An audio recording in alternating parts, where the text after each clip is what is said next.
Welcome to the year 1911, a time when high-tech meant owning a toaster that didn't immediately burn your house down, and wireless communication was just screaming very loudly at your neighbor from across the fence.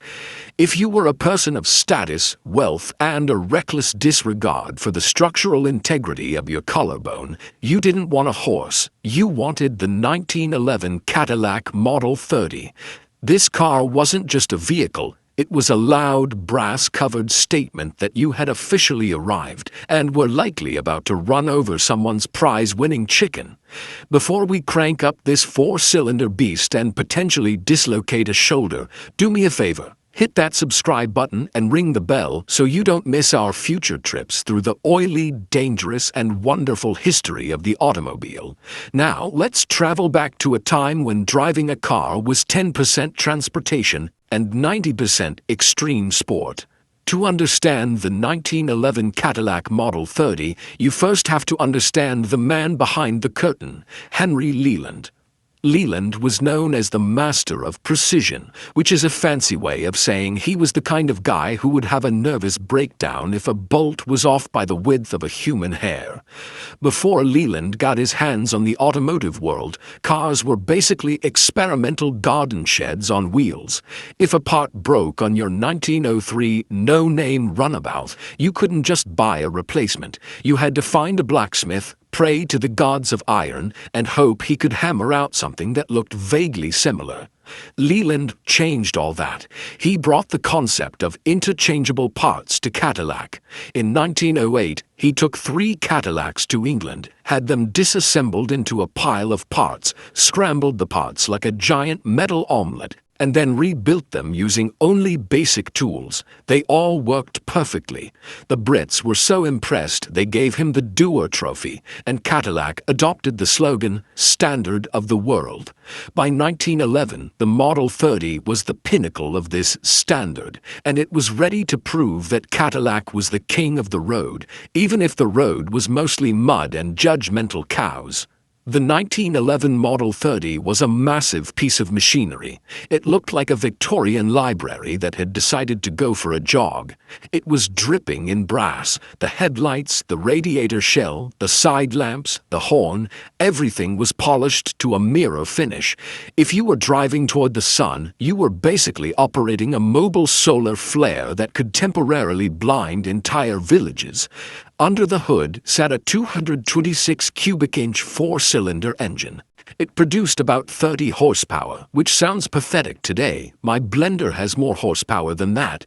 But in 1911, 30 horses were enough to make you feel like Chuck Yeager breaking the sound barrier. You have to remember, the average speed of a horse was about 4 miles per hour. When the Model 30 hit 40 miles per hour, your goggles would press into your skull, your mustache would flutter violently, and you'd begin to see the face of God. But here's the thing about the 1911 Model 30. It was a man's car in the most literal, physically punishing sense possible. You see, 1911 was the very last year before Cadillac changed the world forever with the electric starter. This means that to start a 1911 Cadillac Model 30, you had to walk to the front of the car, insert a heavy iron crank handle, and pit your puny human muscles against the internal combustion forces of a giant iron engine. This was called hand cranking, but a more accurate term would be Russian roulette with a piece of metal. If the engine backfired, which it loved to do, that crank handle would kick back with the force of a mule's hoof. It was so common for drivers to break their arms that the medical community actually had a name for it, the Cadillac Fracture. You weren't a real motorist until you'd spent 6 weeks in a cast because your car decided it didn't want to wake up that morning. In fact, the 1911 Model 30 is the reason the electric starter exists. Legend has it that a friend of Henry Leland, a man named Byron Carter who founded the Carter car, stopped to help a stranded motorist whose Cadillac had stalled. When Carter tried to crank the car, it kicked back, hit him in the jaw, and he eventually died from the complications of the injury. Leland was devastated. He reportedly said, "The Cadillac automobile will kill no more men if we can help it." He teamed up with Charles Kettering at Delco, and by 1912 the electric starter was born. But in 1911, you just took your chances. You grabbed that crank, whispered a prayer to the patron saint of ligaments, and gave it a heave. Once you actually got the beast running, the fun really started. Driving a 1911 Cadillac was a full-body workout. There were 3 pedals on the floor, but they didn't do what you think they do. The throttle wasn't even a pedal. It was a lever on the steering wheel, right next to the lever for the spark advance. Driving was a constant ballet of moving levers and pushing pedals to ensure the engine didn't explode or simply give up on life. The brakes. Oh, let's talk about the brakes. They only operated on the rear wheels. If you needed to stop in a hurry because a stray dog or a confused person in a buggy wandered into your path, you didn't just brake, you stood on the pedal, pulled the emergency brake lever, and sent a formal written request to the friction guards. Stopping was more of a suggestion than a physical certainty. The interior, if you can call it that, since most of these were open-top touring cars, was a sea of tufted leather. It was comfortable, provided you didn't mind the wind, rain, dust, and the occasional bird flying into your forehead. The Model 30 featured a 116-inch waistband, which made it feel substantial and stable, at least compared to the smaller runabouts of the era.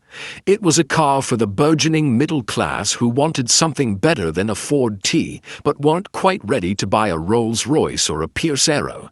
It cost about $1,700 in 1911, which was a fortune back then. For that price, you could buy a nice house, a small farm, or approximately 400,000 loaves of bread. But bread can't do 40 miles per hour and make your neighbors jealous, can it?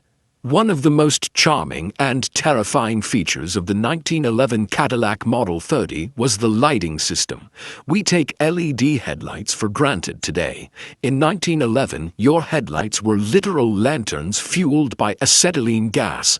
You had a tank on the running board filled with calcium carbide and water. They would react to create gas which piped through tubes to the lamps. To turn your lights on, you had to stop the car, walk to the front, open the glass casing of the headlight, strike a match, and light the jet. If the wind was blowing, you were out of luck. If the tube leaked, you were basically driving a small, elegant bomb. Night driving was less about seeing where you were going and more about warning others that a flaming ghost carriage was approaching. Despite the danger, the broken arms, and the explosive headlights, the 1911 Cadillac Model 30 was a masterpiece. It represented the moment the automobile transitioned from a temperamental toy for the rich into a reliable machine for the world. It was the bridge between the horseless carriage and the modern car. It was rugged, it was precise, and it had a soul.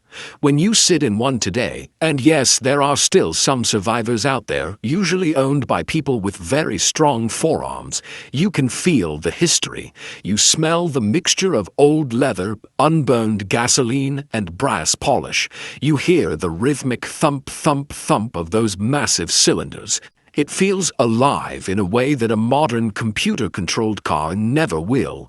In the end, the 1911 Cadillac Model 30 was the last of its kind, the final arm-breaker before the electric revolution of 1912.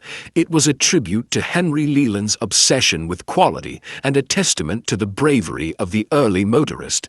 It taught us that if you want to go somewhere fast, you have to be willing to work for it, and maybe sacrifice a job owner along the way. So the next time you get into your modern car, push a button and feel the climate control kick in, take a second to think about the 1911 Cadillac Model 30. Think about the man with the matches lighting his headlights in the rain, and the driver praying his crank handle doesn't send him to the hospital.